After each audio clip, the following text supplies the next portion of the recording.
I'm here with Dr. Shuli Goodman. It's a real pleasure and privilege to be here with you. Shuli, thank you again for your time and for doing this. It's a pleasure to be talking with you. I always love talking with you. Thank you so much. So you're the founder and executive director of LF Energy, which is a really exciting, relatively new organization within the Linux Foundation. And many people are familiar with the Linux Foundation. It's kind of the home for Linux and also many other what are called sort of sub foundations or sub LFs within the LF called collaborative projects. Many people are familiar with the Cloud Native Computing Foundation as one of them, the Node.js Foundation for the Node open source community, things like automotive grade Linux and Hyperledger. But LF Energy in particular is something that I think just so many people should really appreciate as kind of a really profoundly important effort driving forward the future of sustainable energy and software innovation, in particular, open source software innovation in the energy sector. And you started this a few years ago. Tell us about why it was founded, where you came from, and just kind of educate people on what LF Energy is all about. Okay, I would love to. So right after Trump was elected, I had been doing a project for the California Public Utilities Commission. And in the process of that project, I interviewed the 3 independently owned utilities. And I had a big aha moment, both that the regulatory process, the governance by which we make decisions around monopolies, is really archaic. It kind of comes out of the 1950s. And the utilities at that time, and I think that they've done a lot of work in the last 4 years, were by and large, they were using what I would refer to as sneakerware to do systems integration. In other words, they would put something on a thumb drive and run it down the road and put it into another system. And the question that I was interviewing them about was about their ability for micro segmenting, targeting, so that actually their communications with their customers around things like time of use were, that they actually had the capacity to execute. And what I was concerned with was I did not see that they had the ability to move at the speed of technology, either the PUCs or the IOUs. So in a kind of state of questioning, my background is in enterprise information management. So I thought a lot about, I think a lot about governance. I set up governance bodies for corporations all over the world around IT governance. So I started thinking about what did I think was the best example of global governance in which, no one was killed, there were no guns, there were no politicians, there were no standing armies, and yet the Linux kernel went from a desktop, being hacked in Finland to being pretty ubiquitous in terms of the operating system of the planet. So I made kind of a cold call to the Linux Foundation, and I went in and had a meeting with Mike Dolan, and I said to him, I'm looking for neutral. I'm looking for a really neutral place to put this ecosystem, because ultimately we are going to have to shift to open source in order to decarbonize. And I'll talk a little bit more about that. But he shot up in his chair and he went running out, and he got Brian Bellendorf, who was the co-founder of Apache. And the 3 of us sat down and had a conversation. And I think that we believed at the time that this was such a no duh, and it was so obvious that it would just happen really quickly. But Mike and I then spent the next 18 months or so having one conversation after another, and most of them were centered in the United States. And we really got to a place of recognizing the US market wasn't even remotely interested, and they really didn't even have an understanding of what we were talking about.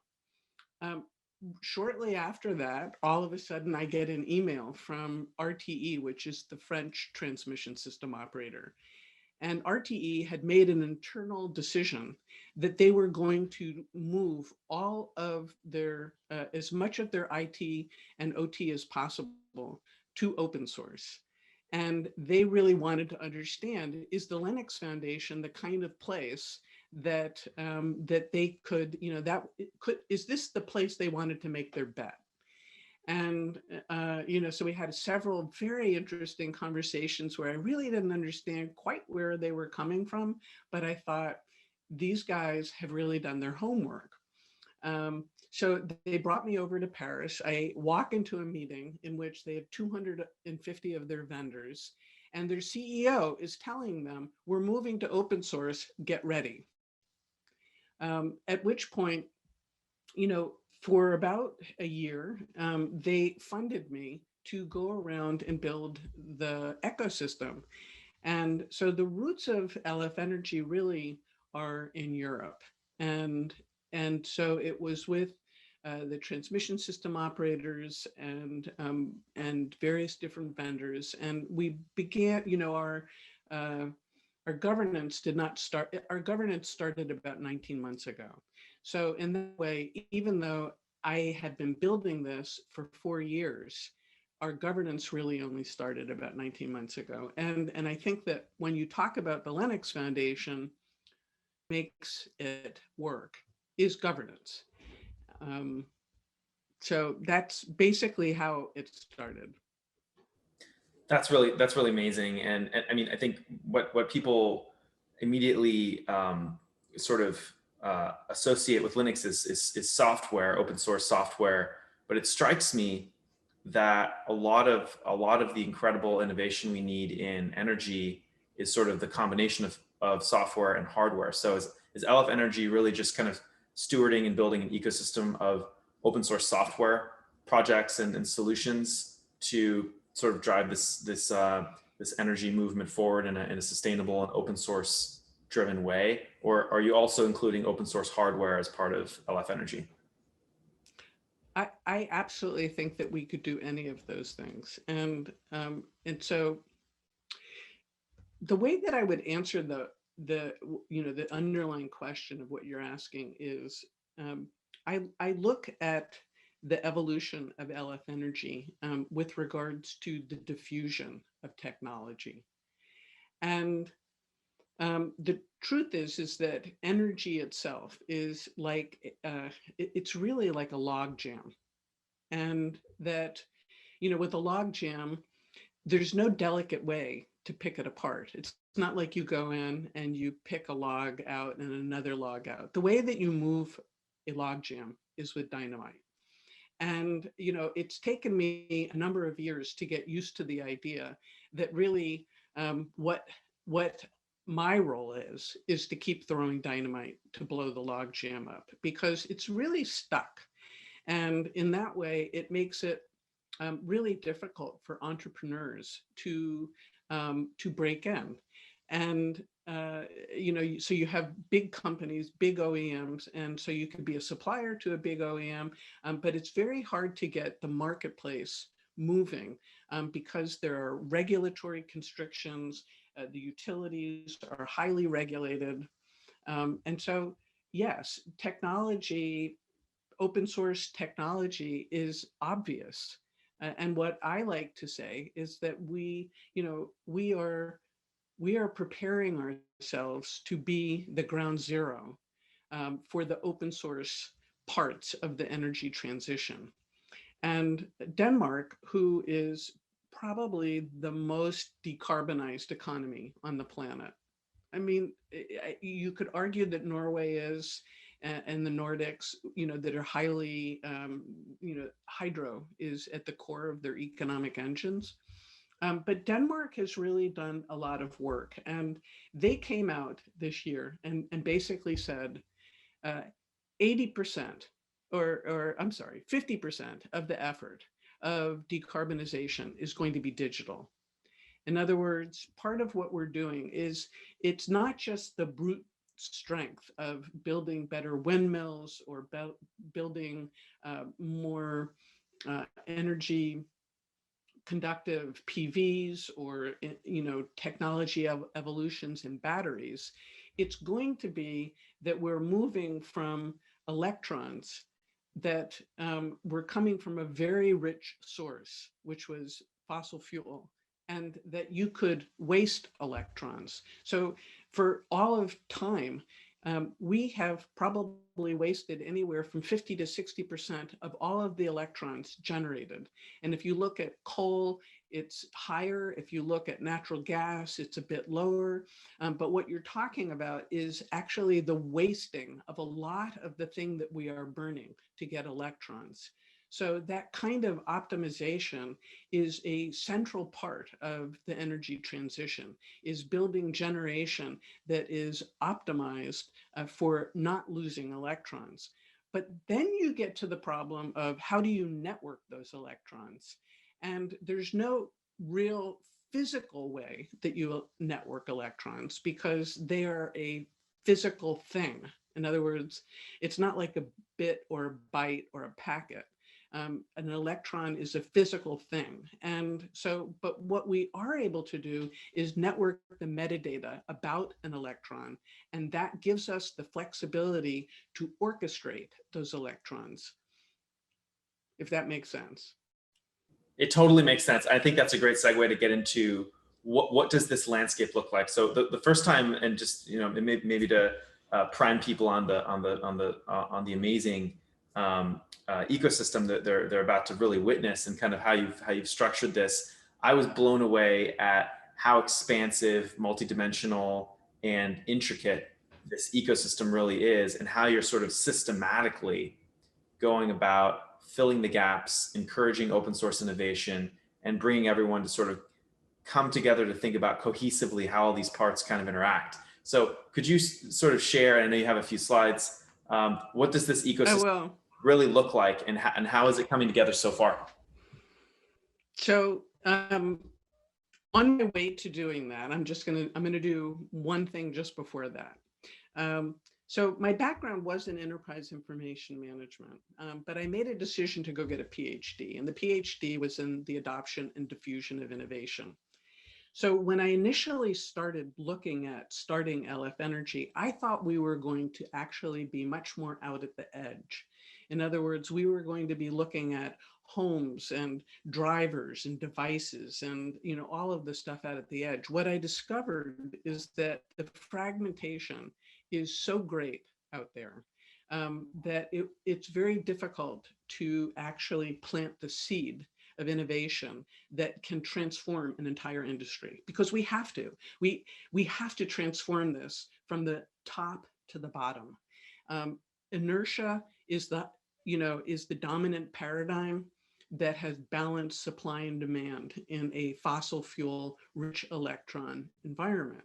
When we move to a low inertia grid, it means that having organizations that are fundamentally inert is actually not going to be very helpful. And so if I'm talking to my technology comrades, what I would say to you is you're going to have to be really patient, because the people who are, building and doing this, there is a generational gap that has occurred. And so we are going to have to fundamentally transform those organizations into ones that can move at the speed of technology and think at the speed of technology.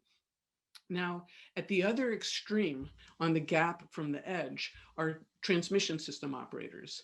And TSOs are the ones that own the high voltage lines. And in the world, there are only 253 TSOs on the planet.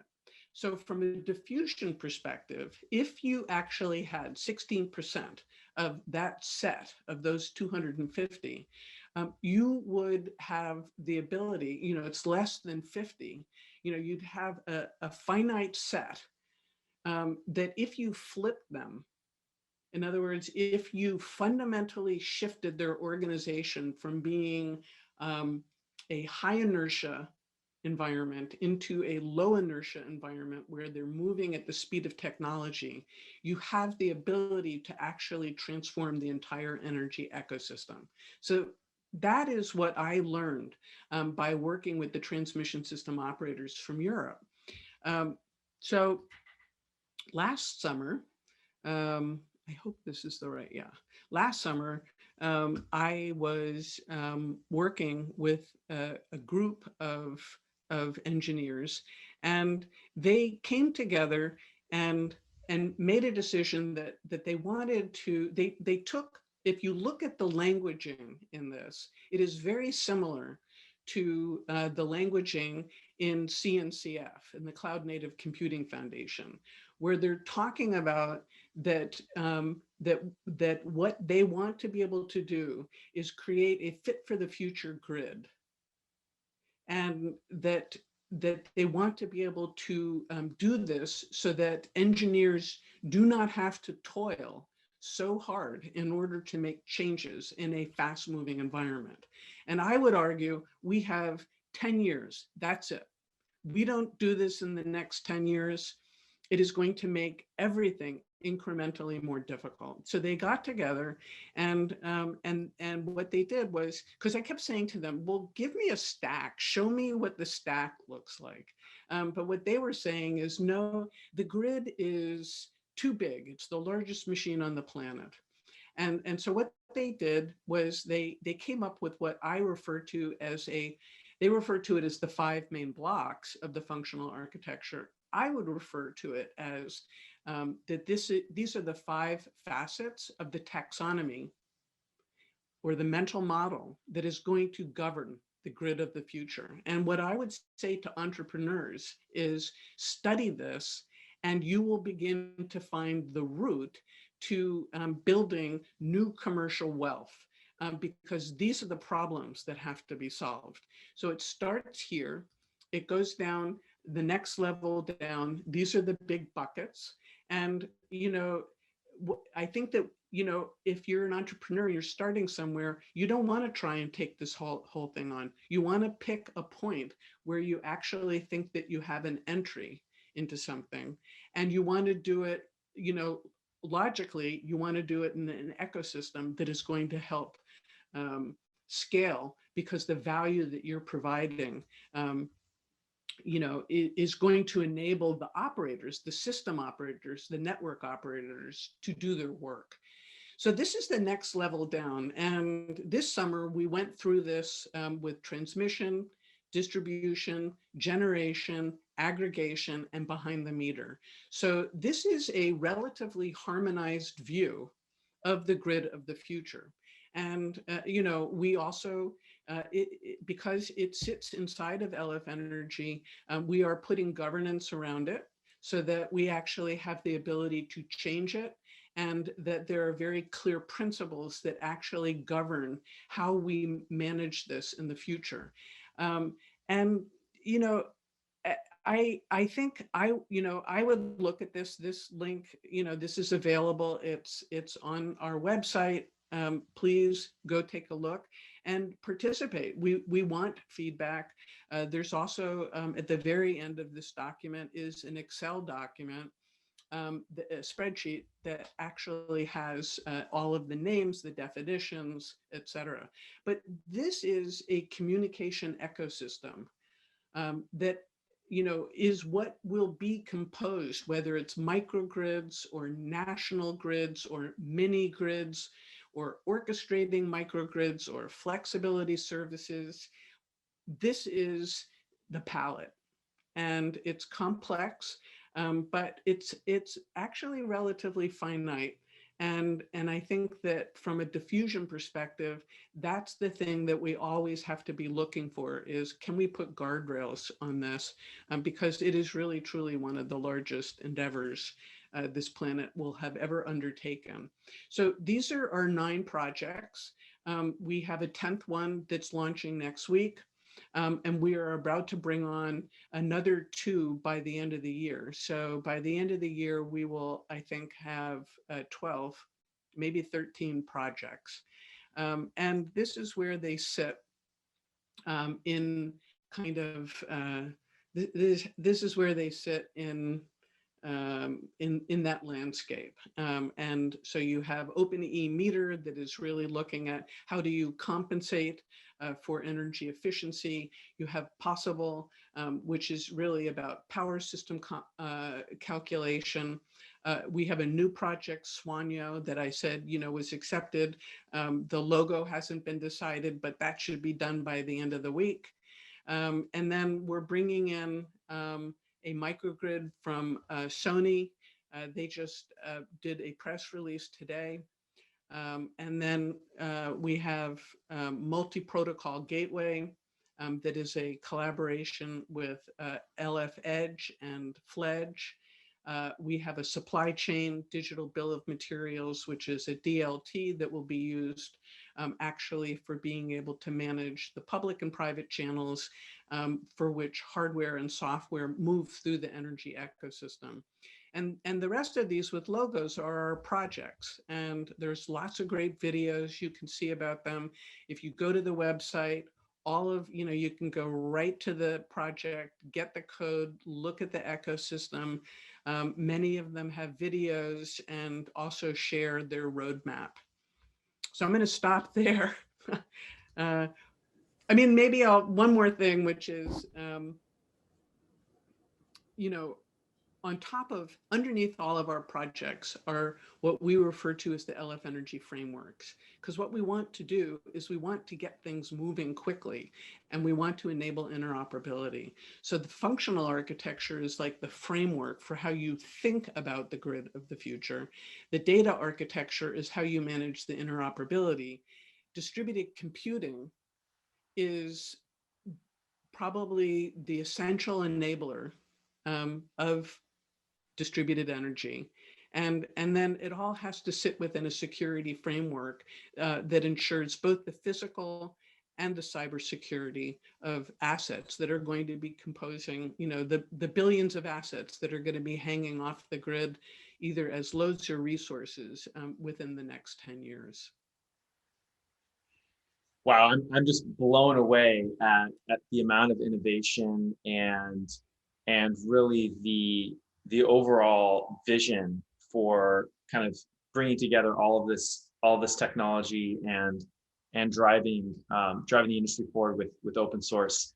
And I guess I want to kind of dig into two things before we wrap up. One is how people should think about energy in terms of technology innovation, both from engineering, science-driven technology at the sort of software and hardware level, as well as the industry side of things, where people are building businesses, for-profit businesses, in service of making commercial progress that really benefits everyone, stakeholders around the world, and the Earth. I was actually just watching the Salesforce Dreamforce keynote. Mark Benioff likes to call the Earth a stakeholder, which I find really deep and very true.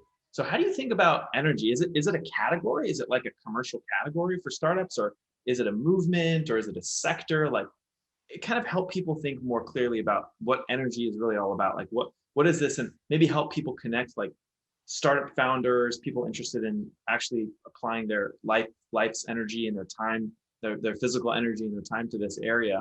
How should they really holistically think about it from, I guess, from both the driving the innovation, but also maybe starting companies and doing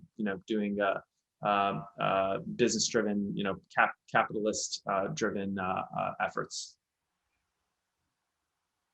That is such a great question. And I actually have chills thinking about it because I think it gets to the heart of, that saying, the Einstein saying that you can't create, the future with the mind that created the problems from the past. Um, I think that really understanding how we view energy, and I would add how we view power, is really critical to this transformation. And I often ask people to kind of leap ahead into 2050 and imagine looking back at this period of time, because it really, truly, everything that we do right now, we are either part of the solution or part of the problem. Everything. What you buy, what you eat, what you work on, what products you create, all of those things, they're either part of the solution or part of the problem. So in that way, I think it gives us some guardrails around how we move forward. And it's absolutely true. Energy, you know, I've never done the research on this, but I have a hypothesis that there is a very clear relationship between the more centralized power is and energy is, the less democratic a society is. So if we are really truly moving towards the democratization of innovation, we have to attend to the energy and power models that are going to enable that democratization. And I propose that we will look back on this time as really an inflection point in which we made a choice towards democratization, and that decentralization of energy and power is at the heart of that. So when you make a hardware device, it is either a load or a resource on the grid. It is either taking energy or it is giving energy, or it could be both. And with the products and services that we make that take energy, we have to make them radically energy efficient. The fact I can see, because I'm very lucky. I live in California. I have had many electrical problems. And so, with the grid, so I have a battery. And so I can see what happens on my load when my power strip that has my TV, my monitor, and my cable, I can see the difference between when it's on and when it's off, because it's just a vampire load that has to change. Those vampire loads need to be self-sustaining. There should be little batteries in those power strips that are able to, basically ensure that whatever memory that needs to be held in the system is held, because it's got a little battery pack that supports that over time, and that it's not pulling energy from the grid. Right now, 5-10% of our energy is going to vampire loads just to keep, the memory alive, so that when you turn it back on, it's like the same as what the last time you used it. But that's like a completely new idea. It seems like, why is that even a question? Why are we even talking? Why hasn't that happened? But that's what, if you're an entrepreneur, that's what you need to be looking at. How do you either make something radically energy efficient, or that you enable it to interact with the grid in a way that provides flexibility? And those would be the two things that I think where there's great value. The windmill companies, the PV companies, the battery companies, they're kind of on a trajectory, and I'm sure that there's going to be lots of innovation there. But it's the spaces between those things. It's our devices. How radically energy efficient are they? Why hasn't somebody made a power strip that actually is able to sustain memory of the devices connected to it for up to 5 days, because it just has a little battery in there, and so it doesn't take a load. It's not pulling down 1 or 2 or 3 kilowatts over a short period. And on the other hand, how do we actually orchestrate things like heat pumps and water systems, hot water heaters, and orchestrate, washing machines and dryers? Like, why do I not have on my washing machine and dryer an ability to say, go out, arbitrage the best time for me to wash my clothes, and when I press, to activate that it actually is thinking for me and for the grid about the best time to wash my clothes and to dry my clothes? I may be able to override it, but right now, those things don't exist. And those are the kinds of places where I think there's great opportunity for entrepreneurs.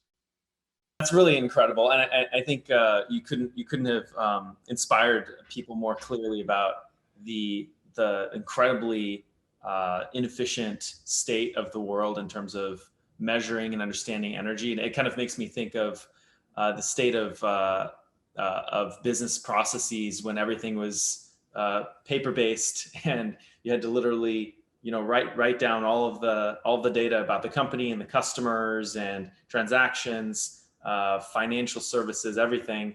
in physical documents and ship those around. Now we have this incredible innovation that's highly efficient called software. And obviously open source software is like the most efficient form of creating digital technology for people. So I couldn't be more excited about what you're leading and driving for the industry. I'm an absolutely huge fan. It's kind of somewhat complex to convince people that are interested in starting the next TikTok or Twitter to really dedicate their time on solving problems in the energy sector as an entrepreneur. But this is probably one of the most critical and important areas for entrepreneurs to really work in. And so I'd encourage everyone to look at LF Energy, to reach out to you, and to learn more about all the work, all the extremely important work you're doing. So thank you again for doing this. Thank you. Well, I think software-defined infrastructure, it transformed telecommunications. It's going to transform energy. And I think, as I said, I think all of us have to really ask ourselves in the next 10 years, am I part of the problem or part of the solution?